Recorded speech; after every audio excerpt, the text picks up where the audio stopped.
السلام علیکم ورحمۃ اللہ وبرکاتہ۔ محترم سامعین کرام، کھانے پینے کے اشیاء کے سلسلے میں شریعت کا قانون وہی ہے جو قرآن پاک کے اندر بیان کیا گیا، وَيُحِلُّ لَهُمُ الطَّيِّبَاتِ وَيُحَرِّمُ عَلَيْهِمُ الْخَبَائِثَ، یعنی اللہ تعالیٰ نے مسلمانوں کے لیے پاکیزہ چیزوں کو حلال کیا اور ناپاک اور خبیث چیزوں کو حرام کیا۔ اور جس طرح معقولات یعنی کھانے کی چیزوں میں جو چیزیں حرام ہیں ان کو پوری وضاحت کے ساتھ قرآن و حدیث کے اندر بیان کیا گیا، اسی طریقے سے مشروبات میں سے جو شراب ہے جس کا پینا حرام ہے، اللہ تعالیٰ نے اس کے بارے میں قرآن پاک میں اور نبی کریم صلی اللہ علیہ وسلم نے اپنی احادیث میں وضاحت کے ساتھ اس کی حرمت کا اور اس کی خباثتوں کا تذکرہ فرمایا ہے۔ لیکن بات یہ ہے کہ اللہ تعالیٰ نے شراب کو ایک بارگی حرام نہیں قرار دیا، بلکہ بتدریج آہستہ آہستہ اس کی حرمت کا حکم اللہ تعالیٰ نے نازل فرمایا۔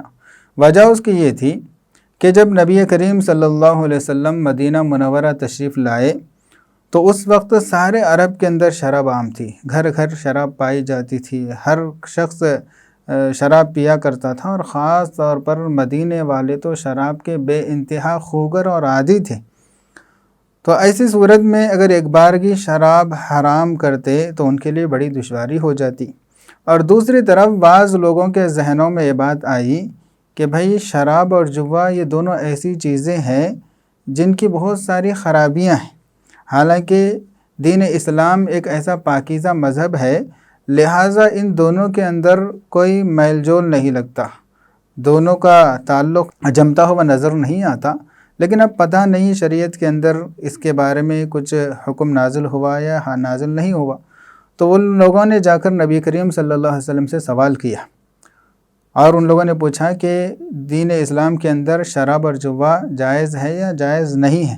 تو اس وقت اللہ تعالیٰ نے آیت نازل فرمائی، یسألونک عن الخمر والمیسر، اے نبی جی لوگ آپ سے شراب اور جوے کے بارے میں سوال کرتے ہیں، لہٰذا آپ ان کو یہ جواب دیجئے اثمہما اکبر من نفعہما، کہ لوگوں دیکھو شراب کا جو نقصان اور اس کا جو گناہ ہے وہ اس کے فائدے سے زیادہ ہے۔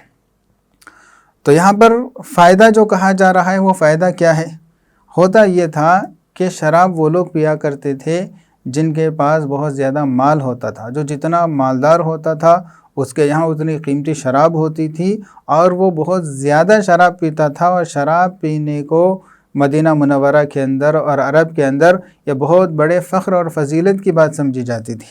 کیونکہ جو شرابی ہوتا تھا شراب پیتا تھا اور شراب پینے کے بعد اپنا مال خوب غریبوں پر وہ لٹاتا تھا، نشے میں خوب داد و دہیش سے کام لیتا تھا، غریبوں کو اپنا مال تقسیم کرتا تھا اور لوگوں کے سامنے فخر کرتا تھا۔ اور اسی طریقے سے مالدار لوگوں کے اندر ہی جوے کی بھی عادت ہوتی تھی، وہ جوا کھیلتے تھے، اور جو جوے کے اندر فائدہ حاصل اگر کسی کو ہو جاتا تھا تو وہ بھی بڑے فخر کے ساتھ غریبوں میں اس کو لٹا دیتا تھا۔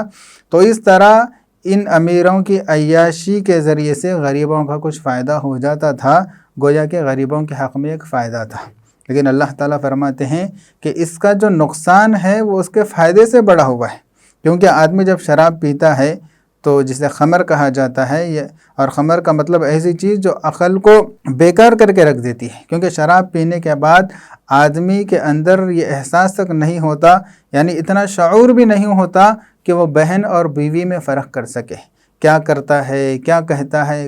کسی بات کا اس کو ہوش ہی نہیں رہتا شراب پینے کی وجہ سے۔ اس لیے شراب کو ام الخبائث کہا جاتا ہے، یعنی جب آدمی شراب پی جاتا ہے تو پھر اس کے بعد وہ کتنا بڑا گناہ بھی کر لے اس کے اندر کوئی تعجب کی بات نہیں ہے۔ بہرکیف اللہ تعالیٰ نے پہلے صرف اتنا فرمایا کہ دیکھو اس کا جو گناہ اور نقصان ہے وہ اس کے فائدے سے بڑا ہوا ہے۔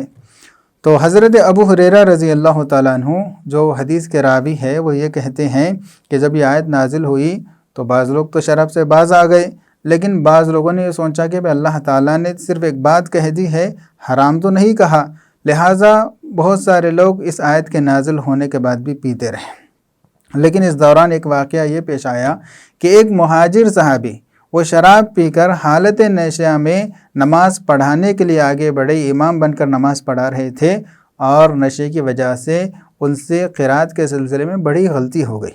تو اس وقت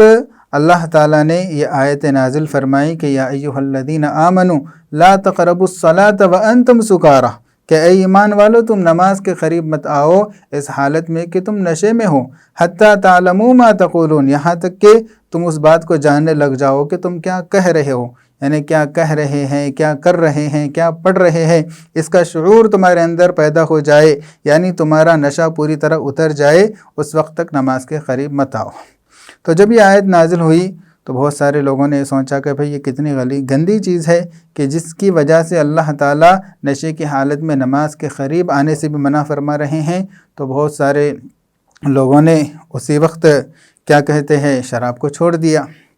لیکن اس کے باوجود بھی ابھی بعض لوگ ایسے تھے جو شراب پیتے تھے، کیونکہ اللہ تعالیٰ نے ابھی بھی حرام قرار نہیں دیا۔ تو پھر بعد میں چل کر جب لوگوں کے دلوں میں شراب کی نفرت آ گئی تو اس وقت اللہ تعالیٰ نے آیت نازل فرمائی یا ایھا الذین آمنوا انما الخمر والمیسر والانصاب والازلام رجس من عمل الشیطان فاجتنبوہ، کہ اے ایمان والو یہ جو شراب ہے، یہ جو جوا ہے، یہ جو سٹے بازی ہے، یہ ساری چیزیں شیطانی عمل ہے اور بہت بڑی ناپاکی ہے، لہٰذا تم اس سے دور رہو تاکہ تم کامیاب ہو جاؤ۔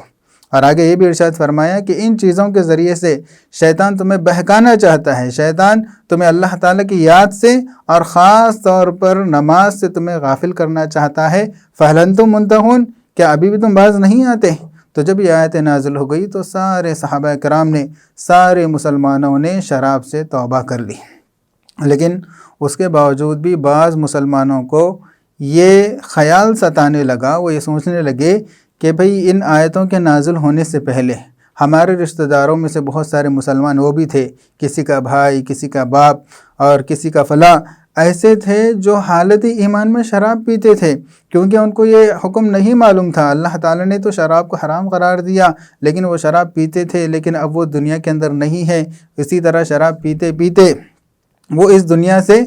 جو ہے نا گزر گئے، تو کیا وہ اللہ تعالیٰ کے نزدیک مجرم ہوں گے، گنہگار ہوں گے؟ جب یہ اشکال ان کو ستانے لگا تو اللہ تعالیٰ نے آیت نازل فرمائی لیس علی الذین آمنوا وعملوا الصالحات جناح فیما طعموا اذا ما اتقوا وآمنوا، یعنی ایمان والوں پر کوئی حرج نہیں ہے، کوئی گناہ نہیں ہے ان اعمال کے سلسلے میں جو اس آیت کے نازل ہونے سے پہلے، یعنی اس آیت کے نازل ہونے سے پہلے جو کچھ شراب تم نے پیا، جو کچھ جوے سے تم نے پیسے کمایا، اس کو تو اللہ تعالیٰ درگزر کرتے ہیں، معاف کرتے ہیں، لیکن اب چونکہ شریعت کا حکم نازل ہو گیا ہے لہٰذا اب پینے کی اجازت نہیں ہوگی۔ تو اس طرح اللہ تعالیٰ نے ام الخبائث یعنی سارے برائیوں کی جڑ، جس کے پینے کے بعد آدمی اپنی بہن اور بیوی کے درمیان بھی فرق کرنا بھول جاتا ہے اور بڑے سے بڑے گناہ کا ارتکاب کرتا ہے،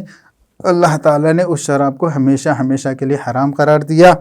تو آج فکر کی بات یہ ہے کہ بہت سارے نوجوان اپنے غلط صحبتوں کی وجہ سے، نو مسلم دوستوں کی وجہ سے مختلف تہواروں پر اور پارٹیوں کے نام پر